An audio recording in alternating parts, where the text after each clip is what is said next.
sejak dulu kala selalu dipuja-puja bangsa.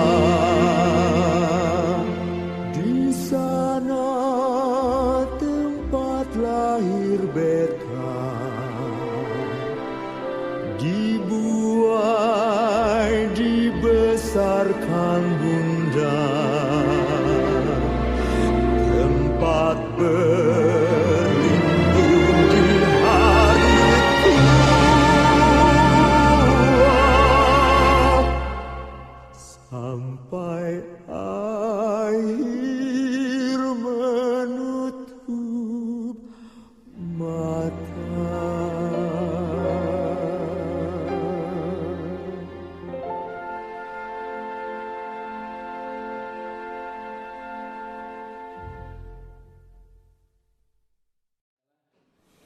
Kita menginginkan satu obrolan diskusi pada kesempatan ini, bagaimana kita melihat perkerisan keris ya, antara falsafah, seni, dan mistik ya. Karena banyak juga yang melihat dari berbagai sisi, termasuk sisi yang lain. Sebetulnya saya kira Pak Haryono adalah seorang narasumber yang bisa berbicara banyak hal, termasuk masalah teknik perkerisan dan sebagainya, dan kita ingin menggali ilmunya beliau. Saya sengaja juga rekam dan mungkin bisa nanti videonya jika diinginkan untuk diakses oleh pihak-pihak lain di kemudian hari. Sehingga apa yang menjadi pengetahuan Pak Haryono bisa dibagi ke dunia yang lebih luas, tidak hanya di forum ini, tetapi juga di forum-forum yang lain. Bapak-bapak, ibu-ibu sekalian, peminat kebudayaan, terutama kebudayaan tradisional Jawa, terutama lagi keris. Pada hakikatnya, setelah Indonesia mendapatkan pengakuan dari UNESCO mengenai keberhasilan keris untuk mendapatkan sertifikat daripada cultural heritage. Jadi dengan demikian maka Indonesia owe the world an explanation scientifically. Jadi kita dulunya bermodalkan kawruh padungan. Kawruh padungan itu adalah pengetahuan secara tradisional mengenai pengetahuan perkerisan yang sudah tentu tidak ilmiah. Nah, padahal Indonesia sekarang mendapatkan pengakuan dari UNESCO yang mewakili dunia dalam hal seni budaya yang tradisional. Dan mengapa kita harus melanjutkan langkah-langkah kita? Salah satunya adalah memberikan keterangan yang saintifik kepada dunia. Memang pada hakikatnya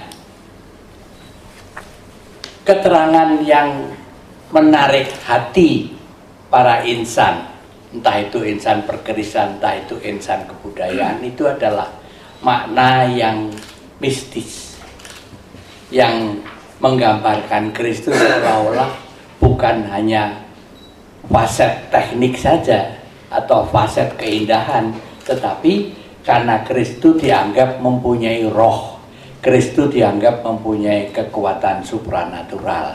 Itu adalah salah satu daya tarik keris. Tetapi dengan adanya pengakuan UNESCO, maka kita, Anda dan saya, atas nama bangsa Indonesia, utang pada dunia akan keterangan-keterangan yang lebih. Padahal insan perkerisan atau dunia perkerisan itu belum siap menyediakan keterangan-keterangan itu. So it is our job untuk menghimpun atau melahirkan pengetahuan baru yang dikatakan krisologi. Ini sudah merupakan langkah pertama di seminar atau workshop yang baru lalu di Solo, telah dijadikan mata pelajaran ataupun studi pilihan untuk menjadikan sarjana krisologi. Dalam dunia perkerisan katakanlah 20 tahun yang lalu, what we know about krisis itu hanya meliwati kawruh padungan. Sedangkan kawruh padungan yaitu mengenai pengetahuan yang sangat subjektif dan yang sama sekali tidak ilmiah. Dengan demikian saya mencoba mengilmiahkan suasana-suasana yang tidak ilmiah. Jadi kawruh padungan itu kalau saya boleh bagi, pertama kali kita bisa mendasari yaitu dengan pengetahuan yang nanti dulu klasik. Kawruh padungan klasik itu beberapa daripada kata-katanya telah dikutip dalam Serat Centini. Serat Centini itu ditulis pada zaman Pakubono keempat oleh seorang empu yang kalau saya tidak salah namanya Ronggo Sutrasno. Pengetahuan klasik itu isinya adalah legenda, mitologi, kepercayaan pribadi, sejarah yang sangat subjektif, sejarah perorangan yang tidak dibukukan sehingga tidak terfokus. Jadi ilmu padungan klasik itu sebetulnya bukan ilmu tetapi seserepan atau kawruh. Lalu yang kedua adalah kawruh padungan tradisional.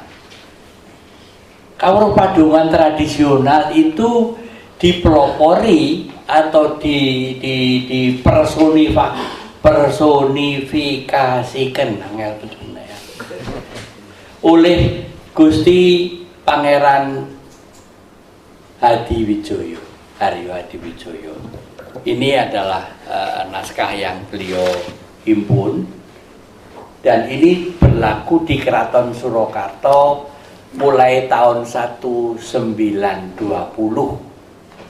Nah, tahun 1920 itu lahirlah ilmu padungan tradisional. Dan itu juga belum ilmiah, juga merupakan penajaman dari kawruh padungan klasik. Kawruh padungan tradisional itu merupakan langkah kedua menuju perkembangan kristologi. Nah, sekarang itu kita menuju ke ilmu padungan ataupun ilmu perkerisan modern. Ini yang kita berutang pada dunia. Sebab meskipun keris itu merupakan suatu elemen tradisional, bahkan spiritual, tapi kami atau kita sebagai pemilik dan pewaris keris itu wajib bisa menerangkan kepada dunia what it is all about, baik yang ilmiah maupun yang non ilmiah. Benda-benda yang non ilmiah pun bisa diberi keterangan ilmiah yang sudah tentu tidak perlu menyangkut aspek barangnya sendiri, tapi dengan disiplin ilmu lain, disiplin antropologi, disiplin sejarah, disiplin arkeologi, disiplin sosiologi, disiplin seni, apapun lah. Sehingga ilmu padungan modern yang dikatakan kristologi itu membutuhkan masukan dari cabang-cabang disiplin ilmu yang lain. Nah, ini yang kita belum siap. Nah, dengan adanya kegiatan-kegiatan intrakurikuler di Institut Seni Surakarta, saya melihat adanya kemajuan di dalam menyusun silabus sehingga pelajaran atau fak mengenai perkerisan itu diintrodusir bahkan dijadikan mata pelajaran. Nantinya akan ada sarjana keris nantinya. Nah, sarjana keris itu tentunya harus dididik, harus diberi penjelasan, harus diberi bekal mengenai tata nilai perkerisan secara modern. Memang tanpa tata nilai keris secara klasik atau tradisional tidak lahir. Pengetahuan keris modern tidak lahir. Tetapi bagaimanapun juga karena Indonesia sudah berhutang pada dunia dengan adanya pengakuan dari UNESCO, we have to supply our traditional knowledge with new explanation, dengan eksplanasi, dengan keterangan-keterangan, dengan penjelasan-penjelasan yang lebih ilmiah. Bapak-bapak ibu sekalian, mengapa UNESCO itu mengakui keris sebagai World Cultural Heritage? Ini uniknya, justru hal-hal ini juga merupakan bukan yang kita lihat dan apa yang kita raba, tetapi apa yang kita rasakan. Nomor satu, keris itu mempunyai sejarah. Keris itu berperan dalam sejarah, keris itu membuat sejarah, dan keris itu selalu didampingi sejarah. Artinya keris-keris di kerajaan. Kita kenal kerajaan Singosari, sudah mempunyai keris. Kita kenal kerajaan Majapahit, sudah mempunyai keris. Kita sudah kenal para wali, Sunan Kalijogo itu memakai keris, Sunan Kudus memakai keris, Sunan Bonang memakai keris. Lalu kerajaan Demak, Raden Patahpun, Pati Unus dan lain-lainnya juga mempunyai keris. Keris itu bukan identik dengan Jawa, tapi keris itu identik dengan Melayu. Jadi ini yang perlu kita sadari. Kebetulan raja-raja di Jawa itu menaruh perhatian yang lebih daripada raja-raja Melayu yang lain. Tapi actually itu adalah merupakan implementasi daripada budaya Melayu. Tapi kemudian raja-raja Jawa itu sangat berkepentingan dengan adanya keris itu melalui sejarahnya, yang akhirnya juga merupakan kepentingan raja-rajanya sendiri, yaitu memperkokoh kedudukan politiknya karena menghubung-hubungkan dengan keris yang mempunyai supranatural power. Jadi dengan adanya anggapan bahwasanya raja-raja Jawa itu in good terms with the gods, contohnya Panembahan Senopati yang menikahi Ratu Roro Kidul. Ratu Roro Kidul itu adalah ratu para jin setan yang dianggap mempunyai ataupun mempunyai pengaruh di dunia badan-badan halus. Dengan demikian Panembahan Senopati itu merupakan raja yang mempunyai legalitas baik secara politik, ekonomi, tapi juga spiritual. Dan pada zaman itu, taruhlah 200 tahun, 300 tahun yang lalu, aspek spiritual itu melebihi konsiderasi yang lain. Jadi segala tindakan itu, kalau sekarang kita mengadakan suatu studi ilmiah, pada waktu dulu segala keputusan politik itu tentu konsultasi dengan para ahli nujum, para pujangga yang keterangannya sudah tentu tidak ilmiah, tetapi sangat mendasar di dalam kejiwaan. Hari-hari yang baik, waktu yang baik, sesaji yang baik, mantra-mantra yang cocok, doa-doa yang yang cocok dengan apa yang dikehendaki. Keempat, yaitu seni. Nah, Pak Fadli sudah lebih pintar. Seni, ya, kalau kita bicara seni itu luas sekali. Sedangkan apa yang dikatakan seni? Seni itu adalah suatu teknik yang sempurna. Ya. Art is an accomplished technical matter sebetulnya. Apabila seni itu atau apabila teknik itu sudah kita kuasai secara mendalam, baik secara horizontal maupun vertikal, maka dia akan menjadi seni. build a car is not a technical matter, but it is an artistical matter. Sekarang membuat mobil laku itu apa tekniknya? Tidak, tapi bentuknya, warnanya. Jadi pertimbangan-pertimbangan teknik itu digeser oleh pertimbangan-pertimbangan estetik. Jadi apabila aspek seni itu kita sudahi dalam dunia perkerisan, maka kita akan mencapai perfection di dalam bentuk keris itu sendiri. Nanti akan saya coba terangkan satu persatu mengenai keindahan keris itu. Nah, yang poin berikutnya adalah mengenai falsafah. Salah satu contoh aja ya, falsafah itu. Nah ini Pak Permadi di jagonya ini. Curiga mancing warangka, warangka mancing curiga, jumbuing kawula Gusti. Kalau saya salah nyun pangapunten Mas Permadi. Curiga mancing warangka, the blade inserted into the seed. Curiga mancing warangka, warangka mancing curiga, the seed covering the blade. Jadi rangkanya menutupi bilahnya. Ini adalah perpaduan antara the maker sama kita ini.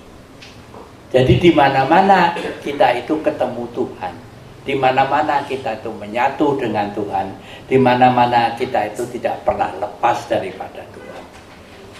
Curiga mancing warangka, warangka mancing curiga, jumbuing kawula Gusti. Jadi bentuk keris yang utuh ini ya dengan rangka seperti ini, namanya rangka sandang malaikat. Ini juga merupakan perpaduan the unity of God and His subject. Jadi itu merupakan suatu falsafah yang sangat tinggi. Lalu misalnya satu lagi, keris itu di muka rendah, di belakang tinggi.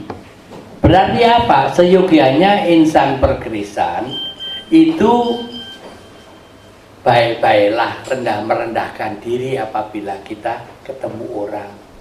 Nanti kehebatan kita, kebesaran kita, sifat-sifat yang super daripada kita akan diketahui kemudian.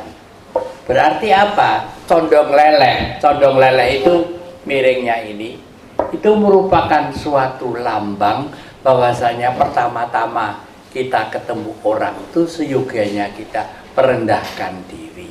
Itu apa? Itu sopan santun. Sopan santun. Jadi seyogianya orang-orang yang bergelut dalam dunia perkerisan itu mempunyai sikap sopan santun. Ini falsafah. Simbolismenya bentuknya keris itu apabila luk 13 dia menyimbolkan sifat keprajuritan. Luk 13 atau lekuk 13 itu yang paling populer adalah dapur sangkelat. Sangkelat itu adalah pusakanya para prajurit ataupun para perwira. Kemudian lekuk 9 itu dapur kidang mas, kidang soko, panimbal dan lain-lainnya. Itu adalah lambang daripada para pegawai negeri. Oh tadi lupa, lu 11, 13, 11. 11 itu dapur yang paling ternama adalah dapur Sapu Inten dan Carito. Carito itu adalah story. Siapa yang membawa story, siapa yang membawa Carito itu adalah dalang. Jadi dalang dan teman-teman seniman lainnya seyogianya memakai keris yang lekuknya 11. Ini yang 9 tadi itu yang untuk public servant. Yang lo 7 itu dapur Carubuk yang paling terkenal. Itu kepunyaannya Kanjeng Sunan Kalijogo ataupun para pemuka-pemuka agama. Jadi untuk kehidupan spiritual itu look paling bagus, paling cocok adalah look 7. Bagi orang yang suka bergaul di masyarakat luas, pakailah keris dengan lekuk 5. Nah, kalau lekuk 3 namanya jangkung. Jangkung itu dari kata jinangkung. Jinangkung itu berarti you are protected by the gods. Bukan God dengan G gede, tapi gods dengan G kecil dan S. Jadi dewa-dewa, you are protected by the dewa-dewa. Jinangkung. Jinangkung dari perkataan kelanjutan dari kata jangkung. Nah, keris yang lurus itu adalah keris yang apabila dihunus dia akan menunjuk ke atas. Keris lurus ini ya pada ikatnya semua keris akan menunjuk ke atas kalau dihunus. Itu melambangkan menunjuk kepada yang di atas. Berarti adalah ibadah, mengajak kita beriman dan berkarakter yang baik. Itu adalah simbolisme daripada bentuk-bentuk yang garis besarnya. Belum ada bentuk-bentuk greneng, bentuk-bentuk dari kembang kacang, sokoan dan lain-lainnya yang apabila saya terangkan di sini maka waktunya mungkin terlalu banyak. Lalu yang terakhir mistik. Nah, mistik itu saya tidak berani melangkah lebih jauh karena di sini ada jagonya mistik. Dan ini mistik itu sangat subjektif, sangat subjektif. Jadi tidak dalam membicarakan mistik itu paugeran yang kita pakai. Paugeran itu apa? Rule yang kita pakai, kita harus sepaham dulu. Kalau tidak sepaham, paling tidak ada pengertian, kita jangan ngotot mempertahankan paham kita. Jadi di dalam melakukan tindakan mistik nomor 1 buat saya adalah toleransi. Toleransi. Jadi toleransi terhadap pandangan mistik teman kita bicara. Ini adalah hal-hal, 7 hal, sejarah, tradisi, fungsional, aspek seni, falsafah, simbolisme, mistik yang diakui oleh UNESCO sebagai intangible aspect of the Indonesian crisis. Untuk membuat keris maka yang kita persiapkan nomor 1 adalah saton. Saton ini adalah suatu proses di mana kita mencampur bahan pamor dengan besi. Bahan pamor dengan besi itu dicampur sedemikian rupa, dipuntir, dilipat, dipotong, dipuntir lagi, diletakkan sesuai dengan pola-pola tertentu, sesuai dengan bentuk pamor yang kita kita inginkan. Namanya saton. Saton itu dari perkataan satu. Satu itu adalah persatuan antara besi dan nikel. Sekarang nikel, kalau dulu meteorit. Kalau dulu meteorit, sekarang nikel lah. Kalau kita hendak bicara soal pamor terus ya bisa sampai sore pamor terus ya. Karena banyak yang harus kita singgung, maka kita cukup pada session ini menjelaskan ini yang kita siapkan dulu. Ini adalah sebelah kiri, ini sebelah kanan, pamor. Saton namanya.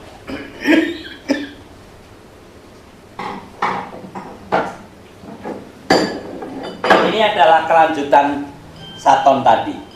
Sudah lebih maju. Lebih maju. Artinya prosesnya sudah selangkah lebih maju daripada tadi.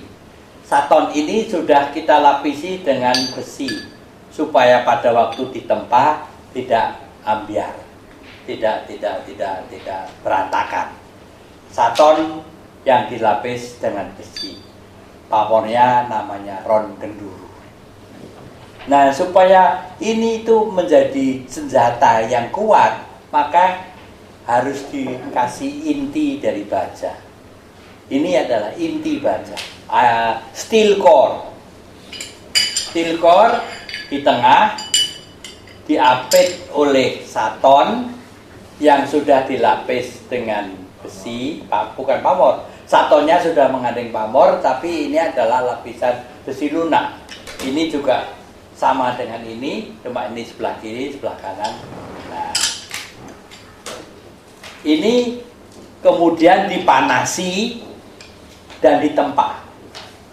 Dipanasi, ditempa, dia menjadi ini.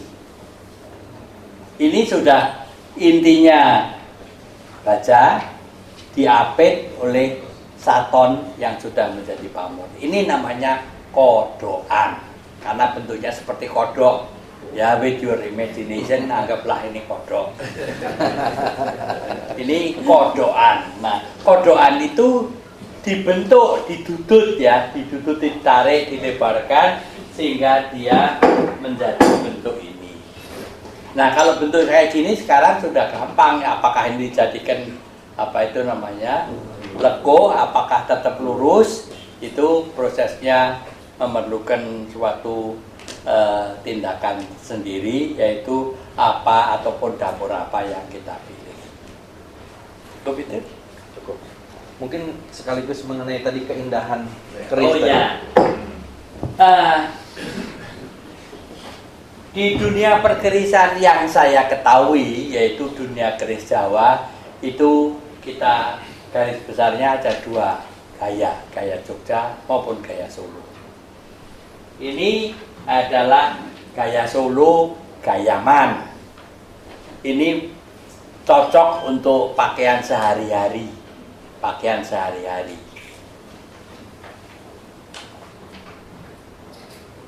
Lalu keduanya, ini adalah gaya Solo ladrang. Nah, ini ladrang ini sebetulnya bermacam-macam juga, tergantung pada personality kita sendiri, tergantung daripada upacaranya, dan maupun tergantung daripada sifat kerisnya sendiri, cocok untuk ladrang atau gaya. Ini gaya Solo ladrang cocok untuk upacara.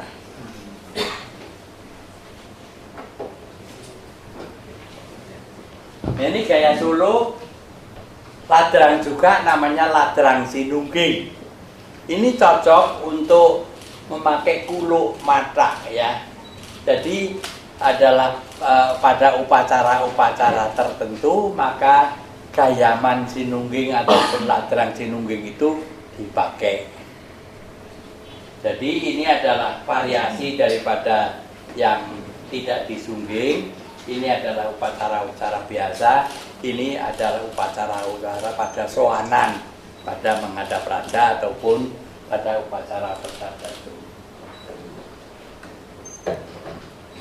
Ini adalah rongko sandang balikat.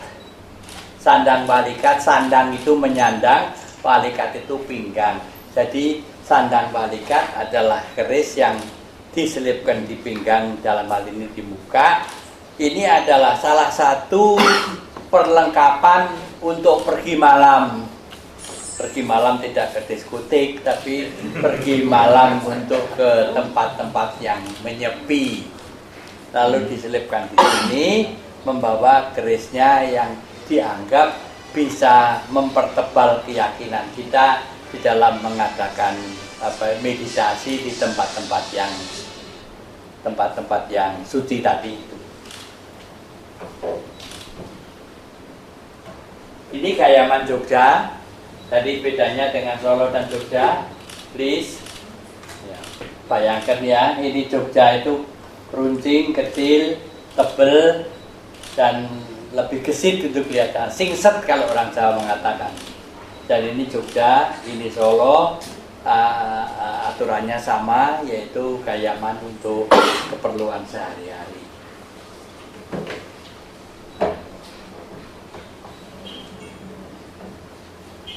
Ini ladrang Jogja, tapi salah kalau dikatakan ladrang. Namanya di Jogja beranggah. Beranggah itu juga cocok untuk upacara-upacara resmi.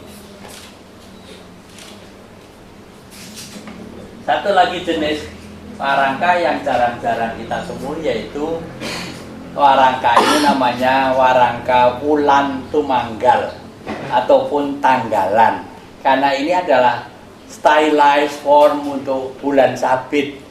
bulan tanggal 2, tanggal 3, tanggal 4 itu bentuknya anggaplah seperti ini, bulan Tumanggal ataupun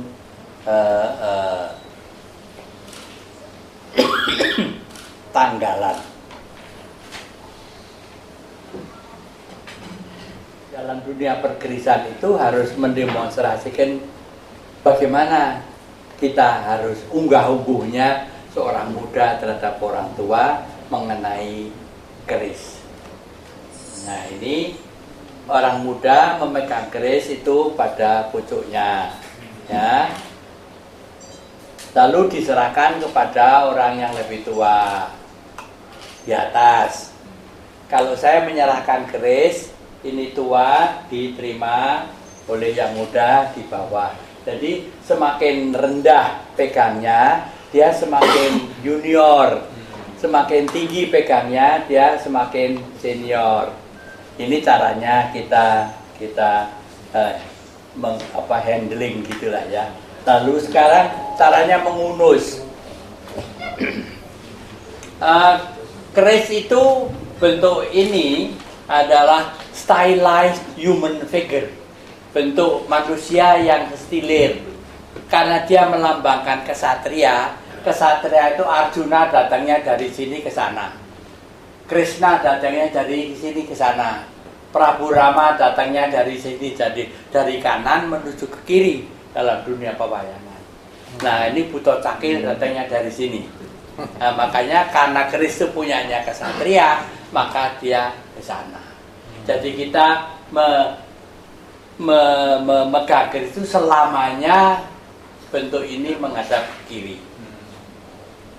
Kita balik, kita pencet rangkanya ke atas dengan ibu jari. Ibu jari dan ditarik rangkanya ke atas. Nah, ini sebetulnya ya kalau kampungnya keris di sini itu ya bisa good morning, good evening, assalamualaikum, apapun yang merupakan greetings dan introduction dan suatu perkenalan.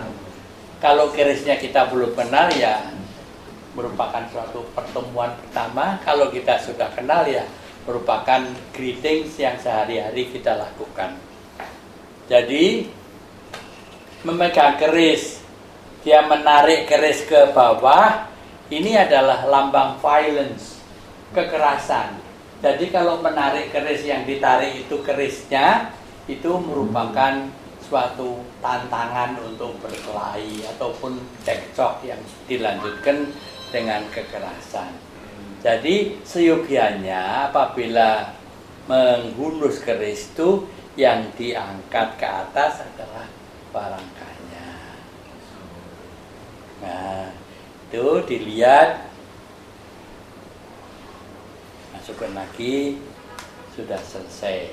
Ini tata cara secara sepintas selalu how to handle a keris or how to get along with the keris. Nah, itu yang pada waktu UNESCO itu Direktur Jenderal UNESCO itu orang Jepang. Orang Jepang, Matsuhiro Matsushita, apa namanya kira-kira? Oichiro Matsura. Oichiro Matsura. Nah, dia adalah orang Jepang yang tahu samurai, tahu pedang, katana. Nah, katana ataupun wakizashi ataupun tanto di Jepang itu sama dengan keris, yaitu pusaka yang mempunyai spirit, pusaka yang memerlukan penanganan khusus, pusaka yang mempunyai tradisi, yang merupakan family heirloom. Jadi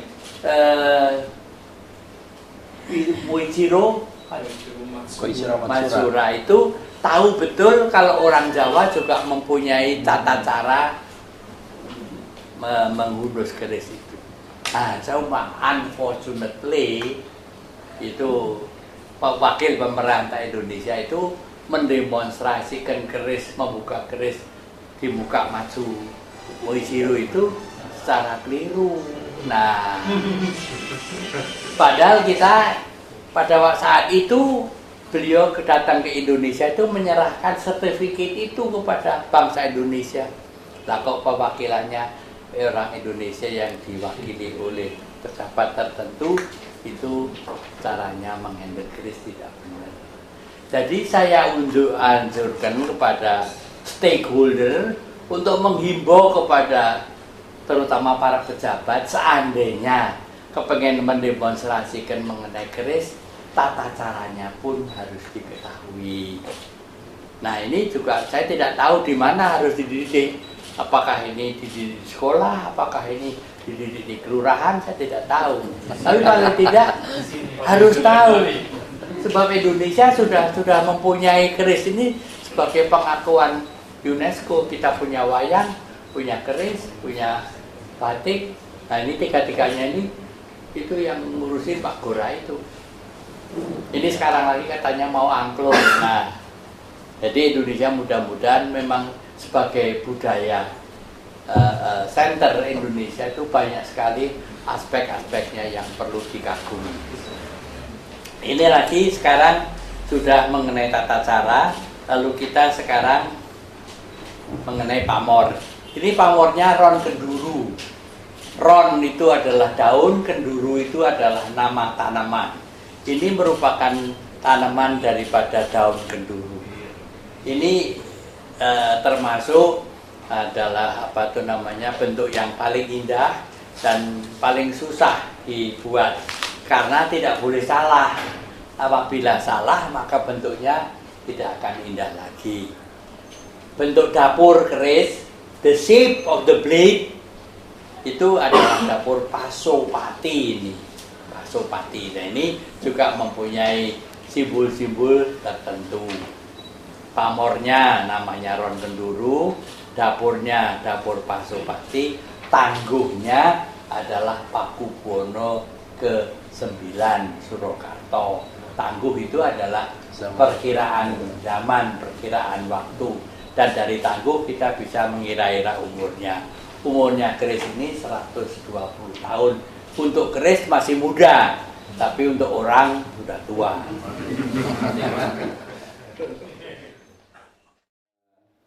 Mungkin ada pertanyaan-pertanyaan lain. Saya sendiri mau nanya nanti satu pertanyaan. Kapan itu keris yang pertama yang ada di Indonesia? Curious gitu. Dan mungkin silakan kalau ada yang lain. Saya pernah menyaksikan sebuah kejadian yang mistik di mana seorang pandai, tanda kutip, mendapatkan sebuah keris yang datang tiba-tiba. Datang di hadapan dia, jatuh dalam bentuk bola api, dan itu menjadi sebuah keris dipertunjukkan. Nah, mungkin Bapak bisa menjelaskan ini aspek apa itu, atau fenomena apa, sementara dari prosesnya kan tidak mudah membuatnya. Terima kasih. Menurut saya, keris itu sangat ilmiah. Cuma karena kita menganut ilmu barat, bukan ilmunya pembuat keris. Ilmu barat ini belum mampu menjangkau ilmunya pembuat keris ini, sehingga kita katakan tidak ilmiah atau belum ilmiah. Jadi sebenarnya keris ini sangat ilmiah. Terbukti dari cara pembuatannya, itu sangat ilmiah. Memilih metalnya saja harus ilmiah, tidak boleh sembarangan. Mencampurkannya pun dengan suhu yang barangkali dikatakan tidak ilmiah, karena zaman dulu itu masih pakai sepeda untuk memanaskan. Panasnya itu berapa derajat. Sementara ada keris yang menggunakan titanium sebagai pamor. Titanium itu larut dalam berapa ribu Celcius. Nggak mungkin kalau hanya sepeda atau kadang-kadang dengan semprong ditiupkan. Tetapi ada ilmu pengetahuan yang mungkin belum dijangkau oleh ilmu pengetahuan barat, sehingga kita mengatakan tidak ilmiah. Nah, kemudian cara-cara membuat selongsongan, rongkok. Tadi cara-caranya pun sangat standar. Bagaimana luk lurus, luk 3, luk 5, itu semua kan standar. Pakem itu standar. Dan sesuatu yang distandarkan adalah sangat ilmiah.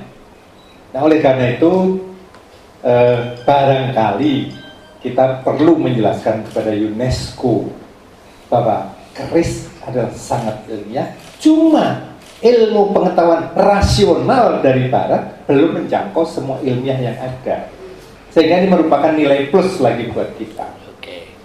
Nah kemudian tadi Mas Fadlizon mengatakan, wah politisi belum tertarik. Sebenarnya yang paling tertarik oleh keris itu justru politisi. Harusnya. Memang sudah Ya. Cuma Sedikit. tertariknya itu untuk hal-hal yang negatif, mencari keris untuk mendapat kedudukan, supaya jadi ini, jadi itu, tapi tidak mengerti pakem keris itu sendiri, sehingga mudah dihapusi oleh Ki Joko Budo, Ki Gedeng Pamungkas dan lain. Belinya 1 miliar, Ki Joko Budo barangkali beli di Jalan Surabaya 10.000 berikan. Itu masalahnya. Jadi ini perlu ada pendidikan seperti yang dikatakan oleh Mas Saryono tadi. Nah kemudian mengenai mistik, Pak, memang ini barangkali yang secara ilmu pengetahuan barat akan sulit dijelaskan, Pak. Seperti dikatakan Yudi tadi, bagaimana seorang tiba-tiba mendatangkan. Atau saya pernah menyaksikan keris dipegang, badan kita ditembak pun nggak mempan, Pak. Itu pernah saya saksikan. Rambut kita disilet nggak putus. Atau keris itu begitu dikasih candu, Pak, itu seperti ganas, nyaplok candunya, bergerak sendiri dan lain sebagainya. Terus ada hal-hal yang memang kita harus mempelajari esoteris dari keris itu sendiri. Nah, pemahaman esoteris inilah yang belum bisa diilmiahkan karena orang Barat hanya mampu mengilmiahkan eksoterisnya saja. Demikian, terima kasih. Terima kasih. Monggo Mas. Saya memudahkan untuk metodologinya. Dalam menelusuri lorong ini ada 2 jalur utama, dilihat dari sisi supranatural atau natural. Natural bisa dipecah menjadi 2, natural mistik atau natural logis. Natural logis bisa didekati dengan 2, natural logis horizontal, ilmu kualitatif, seni dan lain-lain, natural logis vertikal, natural logis horizontal, metalurgi, teknik tempat. Nah, di masing-masing level ini ada titik temu ruang dan waktu, peran dan fungsi, Curigo Mandinwarongko di level masing-masing. Nah, di sini satu pertanyaan untuk konteks Pak Permadi, siapa yang menemukan suatu kehebatan ini di wilayah-wilayah ini? Peran yang dimainkan, fungsi yang dimainkan dalam konteks keris, karena keris saya pikir simbol aja kayak gitu. Kan di masing-masing keris ada peristiwa. Kalau cuman pada waktu keris saya pegang, fungsinya apa? Kalau saya letakkan fungsinya apa? Sehingga kadang-kadang manusia nggak butuh keris juga, karena di dalam bisa Curigo Manjimarongko. Cara lain, mantra-mantranya lain, tetapi what to have in common yaitu nggayuh kasampurnan, nggayuh daya luwih. Jadi apa yang dipunyai, yang dikehendaki di perjuangan itu adalah suatu keadaan yang lebih daripada yang normal. Tapi seperti kata Mas Perwadi, wong paranormal ki ya wong normal. Itu saya ingat waktu kami berdua memberi ceramah di Surabaya dulu.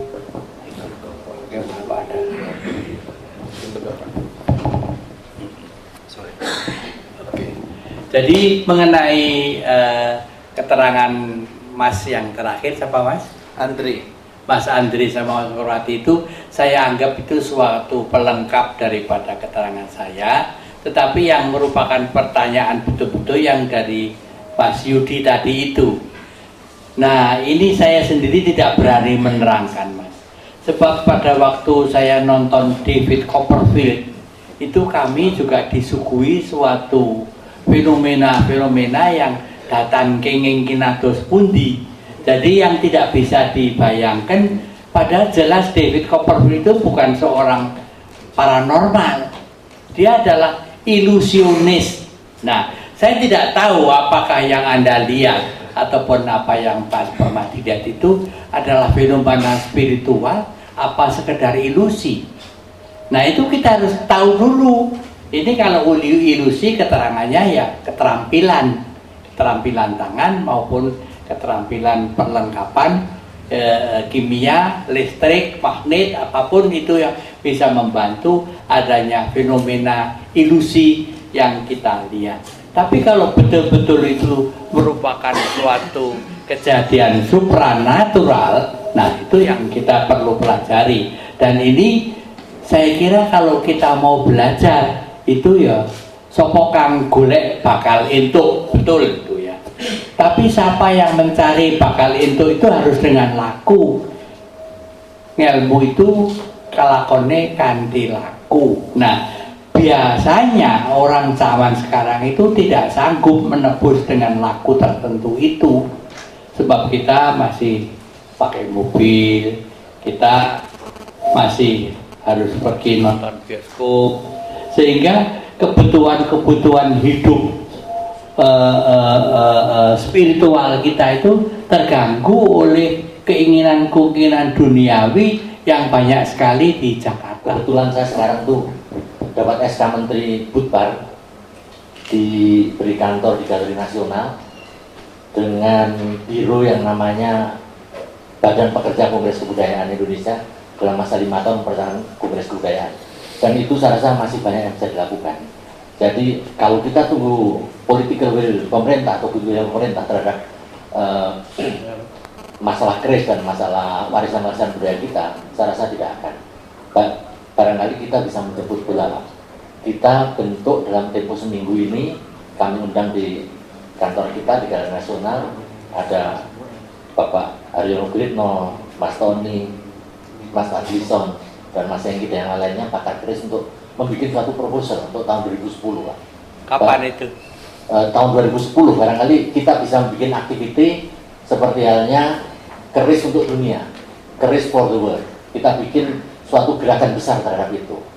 Biar Pak Haryono tentunya sebagai penasihat dan pelindungnya misalkan. Dan ini di pikiran saya sekarang ini kalau kita ajukan proposal secara baik, saya rasa akan diluluskan karena masalah keris kan juga baru diakui oleh UNESCO. Jadi ini momentum yang paling bagus sekali untuk kita mengedepankan keris, dan semoga cita-cita Pak Haryono yang kita sambut tadi itu memiliki jodoh untuk supaya keris menjadi bergelora. Kira-kira demikian. Ada satu lagi masalah komersialisasi keris. Saya rasa itu sah-sah saja Pak. Artinya ada bahasa Jawa yang mengatakan bahwa ono rupa ono rego. Jadi kalau kerisnya memang bagus, harganya juga tinggi. Sekarang di majalah Pamor sudah ada iklan-iklan. Itu menurut saya sangat positif sekali. Kerisnya Mas Hengki dimaharkan berapa dan yang lainnya. Itu sangat bagus sekali. Karena tidak ada suatu hal yang bagus sekarang yang tidak bisa dijual. Jadi penjualan atau komersialisasi keris dalam tanda petik adalah sangat bagus. Tapi institusinya, kuratorial dan lain-lainnya barangkali itu perlu diadakan. Terima kasih. Orang yang katakanlah dia bertuhan, ya, percaya kepada Tuhan yang Maha Kuasa, ia menjalankan ibadahnya juga dengan baik, tetapi dia sungguh-sungguh juga percaya pada keris, Pak. Ini anggaplah katakanlah cerita yang ingin saya sampaikan ini rumor saja. Nah, ketika sekali lagi ini cerita rumor, jangan tidak perlu dianggap serius. Ketika Pak Budiono itu barusan dipanggil sama SBY dalam kasus Senturi, itu ada 3 opsi. Yang 2 opsi tidak perlu saya singgung, tapi opsi yang lain, kalau you nggak bisa kasih ini, mundur saja. Lalu Pak Budiono kundur ke Malang. Lalu di situ beliau kan ada guru, ada punya keris juga. Nah, keris itu diberdirikan begini Pak, di dalam posisi setelah dibuka bingkainya itu berdiri. Lalu setelah entah apa dimintakan pertanyaan, saya mundur atau terus. Nah, dia diberitahu kalau jatuhnya nanti ke sono, dia berarti jalan terus, gak usah mundur juga. Tapi ternyata jatuhnya tuh ke sini Pak, ke menghadap dia. Itu sampai 3 kali berturut-turut. Saya bingung karena informasi ini saya peroleh juga dari katakanlah ring yang bisa dipercaya gitu Pak. Jadi kok bisa seperti itu? Sementara tadi yang saya tangkap dari wejangan Pak Haryono tadi, kan ada manunggaling apa? Kaulo Gusti ya. Apakah itu masuk dalam konteks itu atau bagaimana? Itu aja Pak Aryono. Terima kasih. Terima kasih. Katanya Ken Arok itu kerisnya tidak punya sarung. Terus dan ada apa ya, kutukan, bukan kutukan, apa namanya istilahnya? Empuk Gandring memberikan kutukan ya, tujuh turunan. Terus pertanyaan saya, kenapa pada saat itu orang-orang Jawa yang menguasai keris ini tidak mencari sarungnya supaya kutukan itu tidak terjadi, sehingga kekerasan terus berlangsung sampai saat ini. Mudah-mudahan sejak lahirnya Pak Dizon sudah tidak ada kekerasan gambarnya, karena ada keris di sini. Saya pikir apakah keris itu masih ada, Pak Aryono, dan apakah keris itu masih berfungsi mitologinya? Terima kasih. Assalamualaikum warahmatullahi wabarakatuh. Itu mengenai ajakan Mas Hadi saya terima, meskipun undangannya saya belum menerima hari ini. Lalu untuk sampai tadi yang soal komersialisasi ada komentar? Oh, soal komersialisasi saya setuju. Ya memang kita hidup dalam dunia modern, dalam dunia masa kini itu tidak lepas daripada komersialisasi maupun kehidupan yang mencerminkan pertimbangan finansial maupun kebendaan yang lain. Saya sangat setuju. Kita nggak bisa membendung arus zaman. Boleh nggak keris yang lama dijual keluar itu? Nggak, pertanyaan aja. Enggak apa-apa. Ya ini suatu tidak hanya boleh atau tidak, tapi pemerintah sudah memberikan peraturan dan perundang-undangan, yaitu Undang-Undang Cagar Alam kalau nggak salah. Cagar budaya. Cagar budaya ya, cagar budaya. Mau direvisi nih Pak, di prolegnas. Syukur-syukurlah, alhamdulillah. Jadi pada dasarnya untuk jenis-jenis benda ataupun bentuk-bentuk karya seni yang umurnya sudah 50 tahun lebih itu tidak bisa diperdagangkan, boleh, tapi mungkin tidak bisa ke luar negeri. Dan saya sendiri pernah disewa sebagai konsultan untuk meneliti benda-benda yang atau khususnya keris di Cengkareng sana yang akan dibawa oleh turis ke luar negeri. Itu dikumpulkan, diseleksi mana yang umurnya kurang dari 50, mana yang kurang dari 50. Saya kira dianjurkan, sebab dengan demikian kita meskipun sedikit itu menambah devisa negara, karena itu merupakan kerajinan. Dan produk kerajinan keris di Madura, di Solo, di Jogja itu sekarang ribuan. Dan ini kalau kreasi-kreasi keris-keris modern itu tidak disalurkan atau tidak dibantu pemasarannya, itu we are committing a cultural suicide. Dan kita harus membantu para pengrajin-pengrajin keris untuk terus berkarya. Terus yang terakhir, Pak Bambang dari Suara Karya. Oh, Budiono. Nah, itu adalah nomor satu. Saya tidak bisa menganggap kabar dari Anda itu 100% benar. Juga tidak bisa membantah keabsahan berita itu. Jadi dalam hal ini, betul atau tidaknya berita itu, saya tidak mengambil posisi. Mungkin benar, mungkin tidak. Abstain. Ya, abstain. Dalam hal demikian banyak sekali aspek-aspek yang sifatnya sangat subjektif dan personal, dan terlalu personal. Bahkan konsultasi dengan gurunya sendiri, diantara tanda petik guru spiritual itu sebetulnya it is not to be made public. Itu sebetulnya itu private sekali. Kegiatan kita geluti atau mencintai atau mengagumi keris itu tidak bertentangan dengan sikap kita terhadap Tuhan Yang Maha Esa. Keris itu adalah justru menguatkan kehadiran Tuhan di batin kita, karena simbolnya sudah jelas ke atas. Itu bahkan kalau orang mencari makna lebih jauh, itu adalah huruf alif dalam abjad Arab itu pun juga sudah, malah kehadiran keris di antara kita itu menunjang kepakaan kita terhadap our worship kepada Tuhan Yang Maha Esa. cerita Ken Arok itu adalah legenda. Ini yang perlu kita pahami sekarang. Ken Arok itu ditulis dalam babat ataupun tulisan berjudul Pararaton. Pararaton itu penulisnya atau dokumennya diketemukan oleh seorang budayawan ataupun sejarawan ataupun arkeolog Belanda yang namanya aku lupa, mungkin Karen ataupun Studerheim mungkin. Tetapi penulisnya dari Pararaton sendiri itu sudah robek, jadi it is not known authornya itu siapa.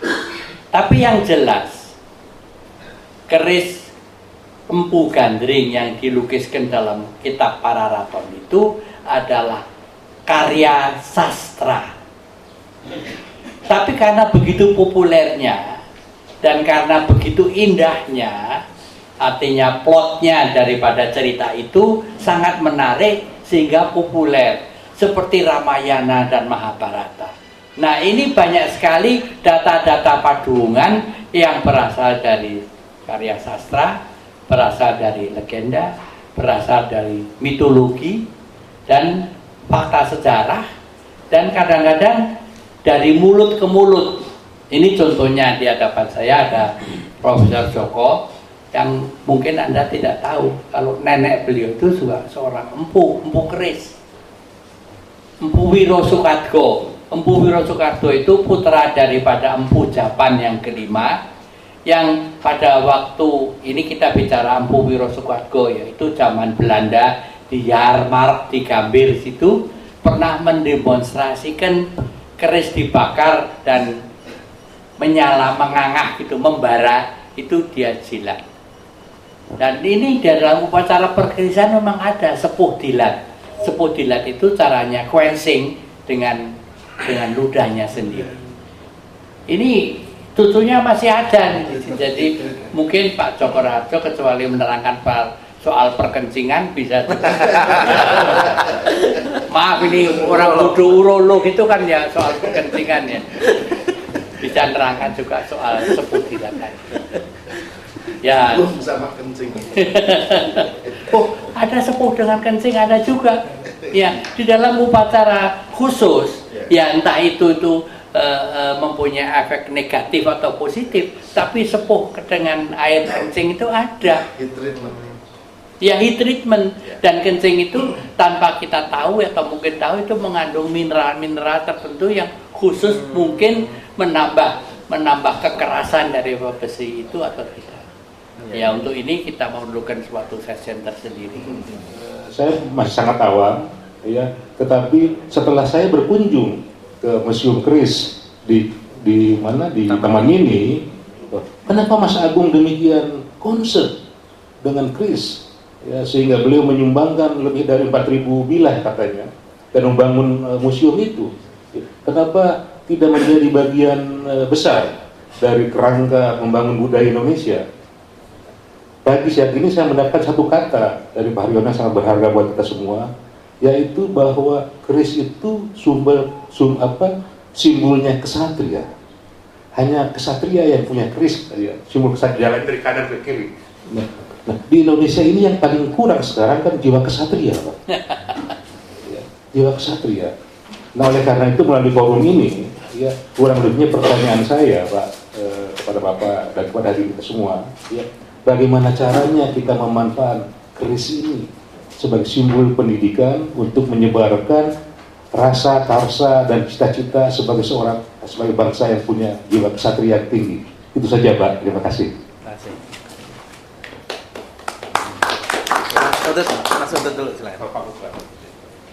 Terima kasih. Saya mengucapkan terima kasih yang sebesar-besarnya ke Pak Haryono dan Pak Fadli. Saya latar belakang mengenai kerisnya boleh dibilang argo kosong, Pak.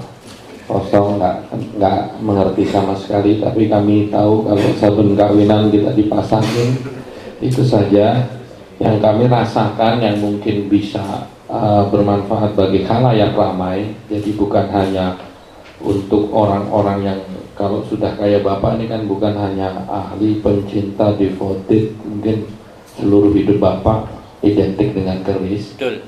mungkin adalah sosialisasi. Di kalangan anak muda seperti mengenai keris, kemudian perwayangan hampir tidak ada, Pak.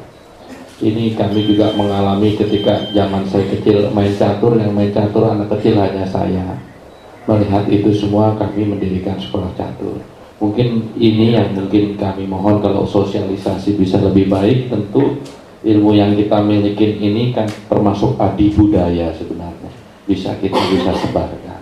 Kemudian karena kebenaran kami ada di Komisi 10, salah satu program legislasi yang sudah kita usul dan dimasukkan dalam prolegnas adalah selain kebudayaan dan gerakan pramuka, yang terakhir adalah revisi Undang-Undang mengenai cagar budaya tahun 92. Mohon kami juga diberi bahan sebanyak-banyaknya, dan pada kesempatan ini nanti kami juga ingin mengundang Bapak menjadi salah satu narasumber. Tentu kami akan membuat berbagai lokakarya, kita sudah membuat panjanya, dan mudah-mudahan nanti revisi itu jauh lebih baik dan lebih tajam. Kami sendiri belum tahu persis isinya apa, karena kami terus terang awam sekali. Saya sendiri nanti yang di gerakan pramuka, nanti yang di budaya teman kami Pak Miing dari Gumlar, sayangnya beliau nggak bisa hadir, tapi saya sudah kasih tahu kegiatan ini. Itu yang bisa kami sampaikan, Pak, yang utamanya sosialisasi. Terima kasih, dan kami sangat kagum dengan Bapak. Minggu 4 itu tim kami dipimpin oleh Pak Haryono Guritno, dan tim intinya memang benar itu Pak Waluyo Wijayatno, Mang Yaya, dan saya kerja siang malam selama berbulan-bulan, akhirnya berhasil menyusun nominasi karena waktu itu lumayan berat, 49 kriteria yang harus dipenuhi, yang antara lain yang berat karena itu KRIS itu senjata, sedangkan UNESCO dasarnya perdamaian. Akhirnya kita berhasil membuktikan KRIS tidak lagi dipakai sebagai senjata, tapi sebagai tunggal budaya yang memiliki 7 aspek atau 5 aspek yang disebut tadi oleh Pak Haryono. Nah, itu kita mendapat sertifikat masterpiece dari UNESCO, ada piagamnya, diserahkan oleh Dirjen UNESCO kepada Wakil Presiden pada waktu itu.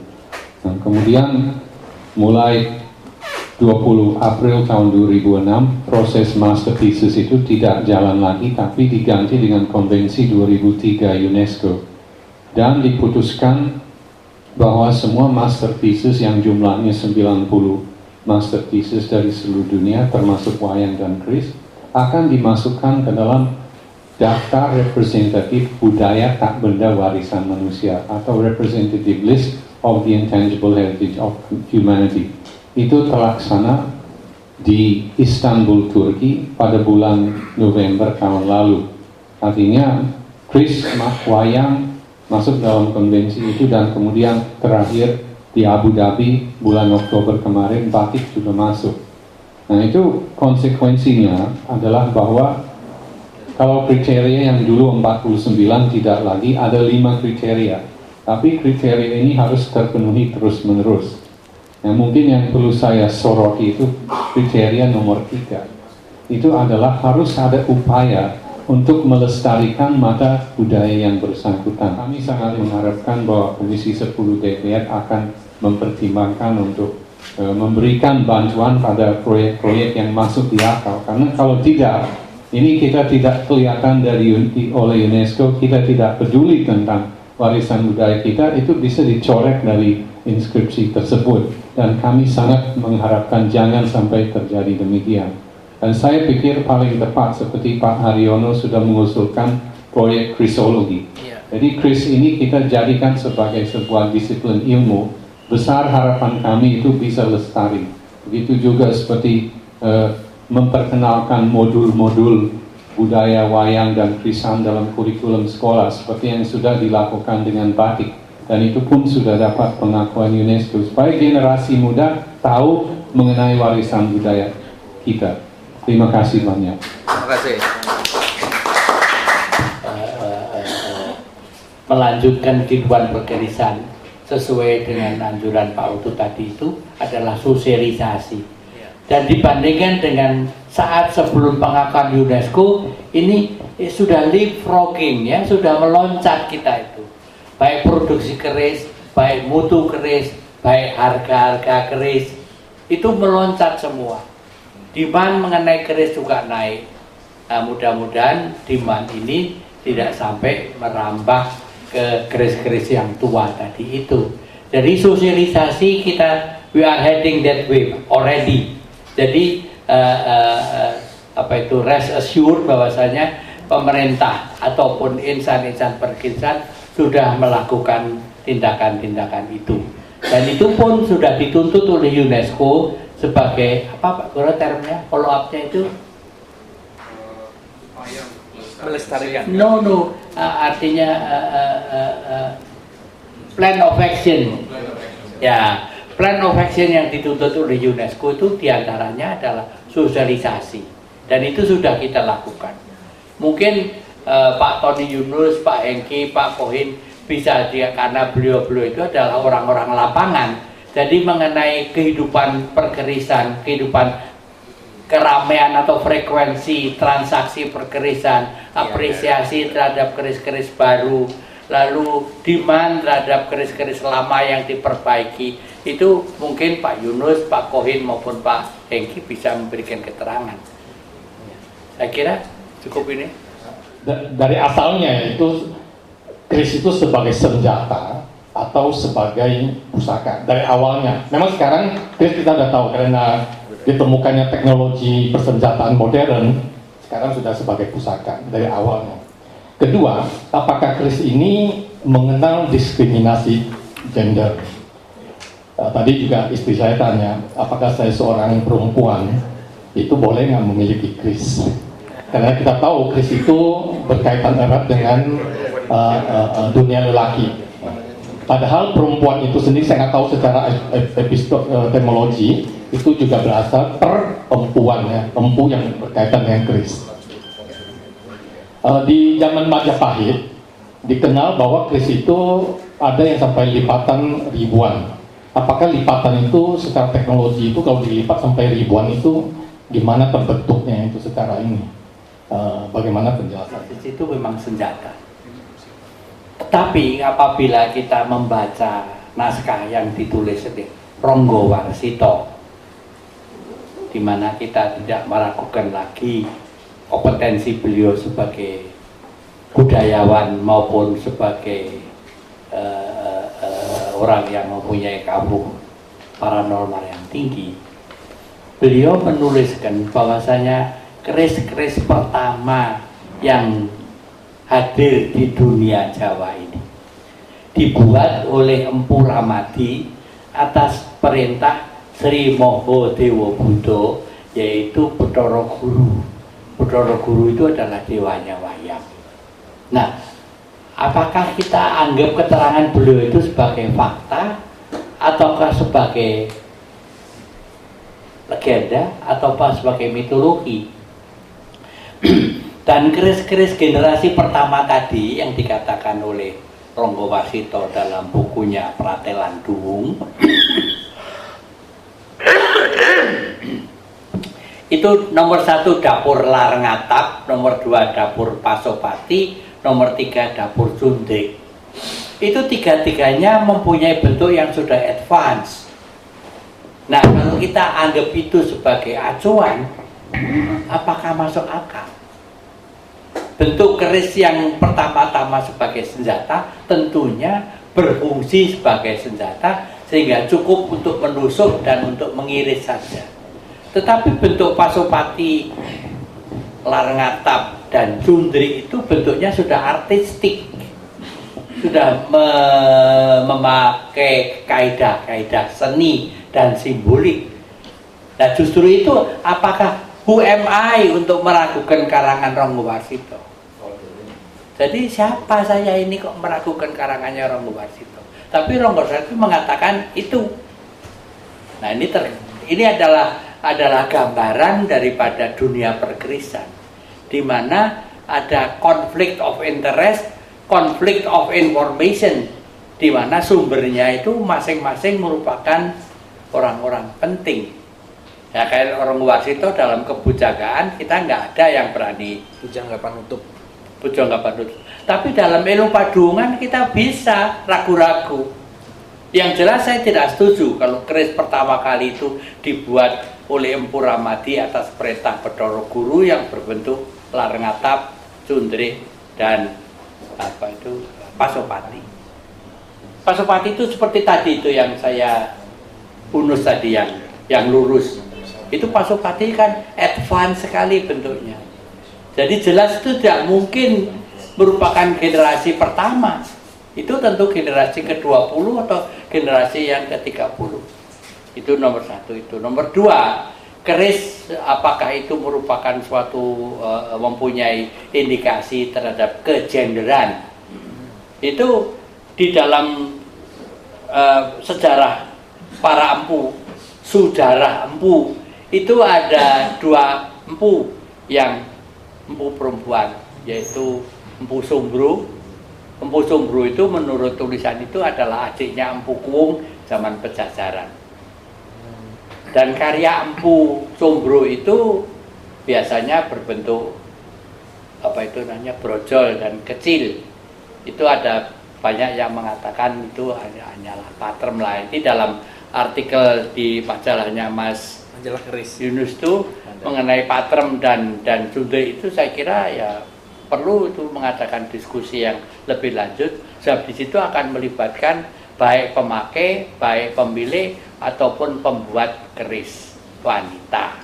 Jadi jelas keris yang untuk wanita itu mungkin bukan keris dalam arti kata bentuk kayak gini, tetapi mempunyai kategori lain. Tapi tetap tosanaji. Nah ini perlu mengadakan definisi apa tosanaji itu. Tosanaji itu adalah tosan yang diaji-aji, holy iron, jadi besi yang mempunyai nilai tinggi. Saya kira cukup. Lipatan tadi, lipatan Pak. Oh iya, lipatan. Cara kita, nah ini lalu mau tidak mau lalu menyangkut manufacturing teknik ya. Keris yang bagus di mata orang Jawa itu adalah keris yang dibuat dari bahan lokal. Kalau kita lihat keris itu, kita gelar ratusan keris itu bahannya macam-macam. Ada yang impor dari India, impor dari Cina, ada yang lokal.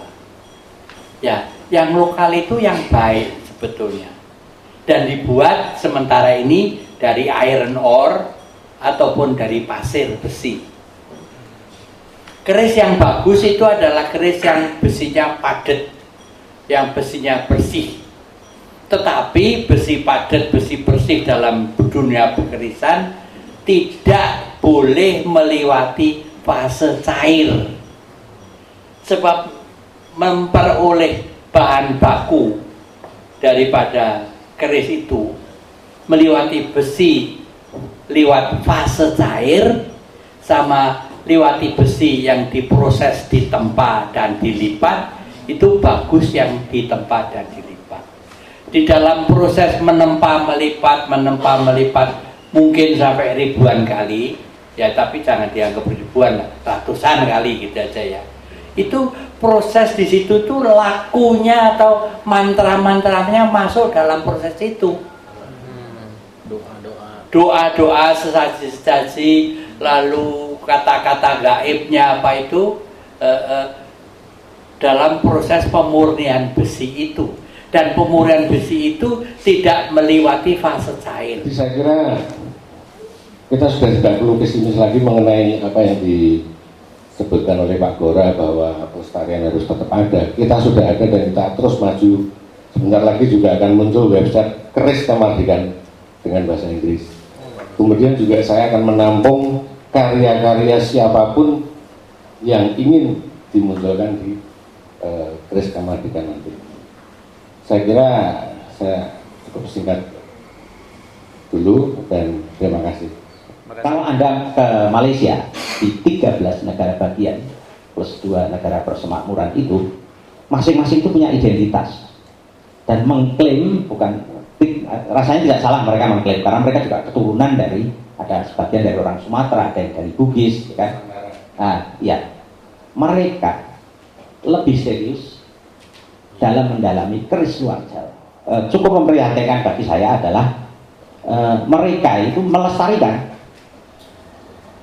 melestarikan, sedikit memodifikasi, lalu mengklaim itu sebagai punya mereka. Jadi jangan heran kalau suatu ketika masing-masing negara bagian di Malaysia itu mempunyai identitas sendiri. Dan kalau dirunut itu kerisnya berasal dari Minang, dari Palembang, dari Riau, dari Bugis, dari Lombok, dari Sumbawa. Yang menjadi kejengkelan saya lagi, saya membaca suatu buku yang bagus sekali. Sayangnya bukan buku Indonesia. Buku itu terbitan Malaysia. Buku itu bagus sekali. Mereka bisa menerangkan the art of wood, seni kayu, termasuk juga handle kayu, handle keris, warangka keris dengan filosofinya. Dan mereka terangkan dengan bagus sekali dalam perspektif yang menarik gitu.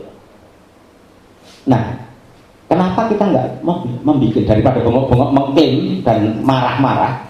Kenapa kita tidak membuat seperti Malaysia lakukan? Kita bikin buku-buku. Kenapa buku-buku keris kita itu hanya Pak Lalu Jelenga yang di luar Jawa?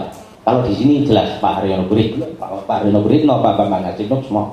Tapi di luar Jawa mana? Nggak ada. Apalagi di Sumatera. Padahal kalau Anda lihat di Museum Nasional di Merdeka Barat, itu warangka-warangka luar Jawa itu luar biasa bagusnya, luar biasa. Itu koleksi, mungkin salah satu koleksi yang terbagus yang saya lihat, keris-keris luar Jawa, warangka-warangka luar Jawa itu di Museum Nasional.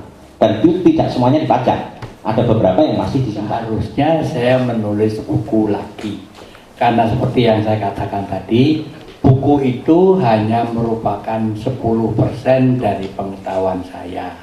Dan pengetahuan saya itu juga mungkin 10% daripada Kawruh Padungan. Dan Kawruh Padungan itu juga mungkin baru 10%-nya daripada krisologi yang kita citakan itu. Jadi memang seharusnya saya tulis lagi. Tetapi ini pertanyaan tidak terpulang pada saya pribadi. Apa yang nulis itu cuma saya? Nah, ini tantangan buat Mas Yunus, Mas Hengki, Dekohin juga. Mereka ditantang juga, jangan saja. Dan saya menulis buku itu dibantu orang banyak. Potretnya aja Emo Italiander. Beberapa kopi, beberapa ratus kopi dari buku, but that is what I received from him.